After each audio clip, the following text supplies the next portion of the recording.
What if I told you that while most people are focused on social media drama and celebrity gossip, the world's economic foundations are quietly shifting beneath our feet? A group representing nearly half the world's population just held a summit that could reshape how global trade works for decades to come. And yet, mainstream media barely covered it.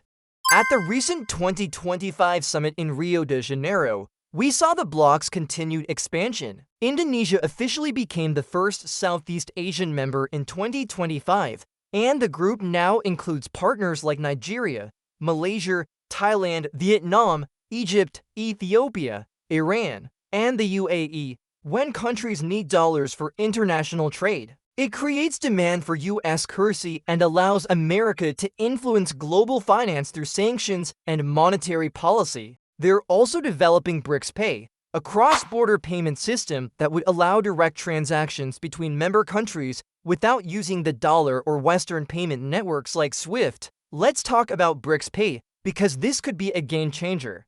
Announced at the 2024 summit in Kazan, Russia, BRICS Pay is designed as a decentralized payment system that would allow member countries to trade directly in their national currencies. Today, we're diving deep into BRICS 2025, what it really means, why it matters to you personally. The countries also have different approaches. Brazil and India prefer reforming existing international institutions, while Russia and China push for completely new alternatives. BRICS Pay is in early development stages and faces real technical hurdles. The bloc doesn't need to completely replace the current system to be influential. It might also mean more options for developing countries seeking investment and development assistance.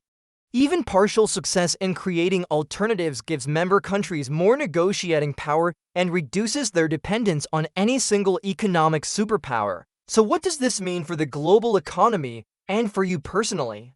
The BRICS developments represent one of the most significant shifts in global economics in decades, but the ultimate impact remains to be seen. What's certain is that the world is becoming more economically multipolar, with multiple centers of power rather than a single dominant system.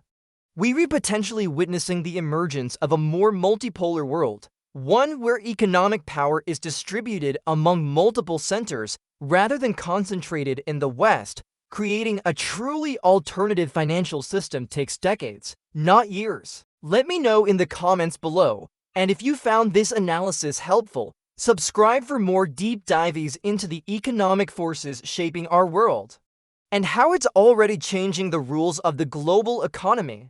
International trade and finance systems change slowly, and the dollar isn't disappearing overnight. This could lead to better deals for developing nations and more innovation in international finance. But over time, we might see more transactions in alternative currencies, different payment systems, and new trade relationships. Different countries have different currencies, regulatory frameworks, and economic systems.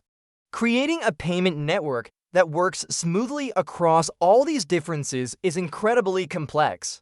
And China's Union Pay, creating a seamless way for businesses and governments to transact without relying on Western financial infrastructure. By the end of this video, you'll understand why economists, investors, and world leaders are paying very close attention to these developments. When you include partner countries and those seeking membership, you're looking at over 2/3 of humanity.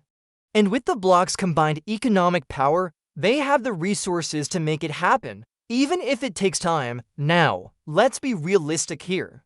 BRICS faces significant internal challenges. These aren't natural allies. India and China have border disputes, Brazil and Russia have very different political systems, and South Africa and China compete in some markets.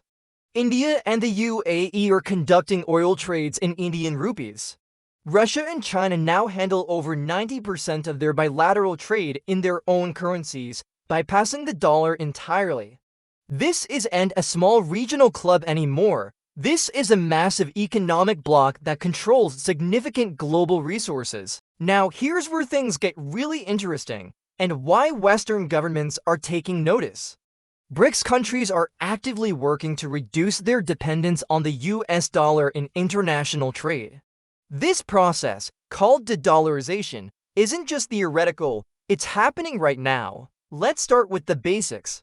BRICS originally stood for Brazil, Russia, India, China, and South Africa, 5 major emerging economies that decided they needed a stronger voice in global affairs. Founded in 2009, it began as an informal club for these nations to coordinate policies and challenge Western dominance in international finance.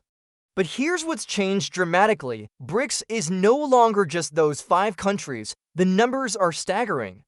BRICS now represents approximately 46% of the world's population and about 35% of global GDP. Consider these real examples. China and Brazil are increasingly settling trade in yuan and real rather than dollars. Why does this matter? The US dollar has been the world's primary reserve currency since World War II, giving America significant economic advantages.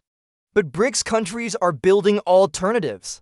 The New Development Bank has already invested $33 billion in infrastructure projects, providing an alternative to Western-dominated institutions like the World Bank and IMF. The system would integrate with existing national payment networks, India's UPI, Russia's Mir. Now, is BRICS Pay fully operational yet? No, the system faces significant technical and political challenges. But the mere fact that they're rebuilding these alternatives sends a clear message. These countries want options beyond the current Western-dominated financial system. At the recent Rio summit, notably absent were Chinese President Xi Jinping and Russian President Putin, leading some analysts to question the bloc's cohesion. The economic reality is also complex. While the New Development Bank has invested billions, it's still much smaller than established institutions like the World Bank. However, dismissing BRICS entirely would be a mistake. This shift could lead to more competition between different economic systems, potentially spurring innovation in financial technology and international trade. For consumers and businesses, the immediate impacts will likely be gradual. The bigger picture is about options and balance. When multiple economic blocs compete for influence, smaller countries have more choices about their economic partnerships.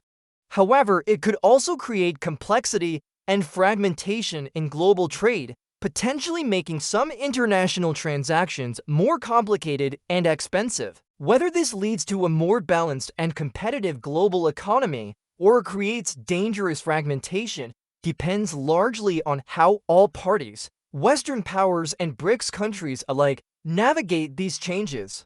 What do you think? Are we witnessing the birth of a new global economic order, or is this just another diplomatic initiative that will fade with time? Until next time, stay informed, stay curious, and remember, the biggest changes often happen quietly, away from the headlines. Stay with us. Thank you for watching. Subscribe to my channel for daily updates on the latest commodities and macro events.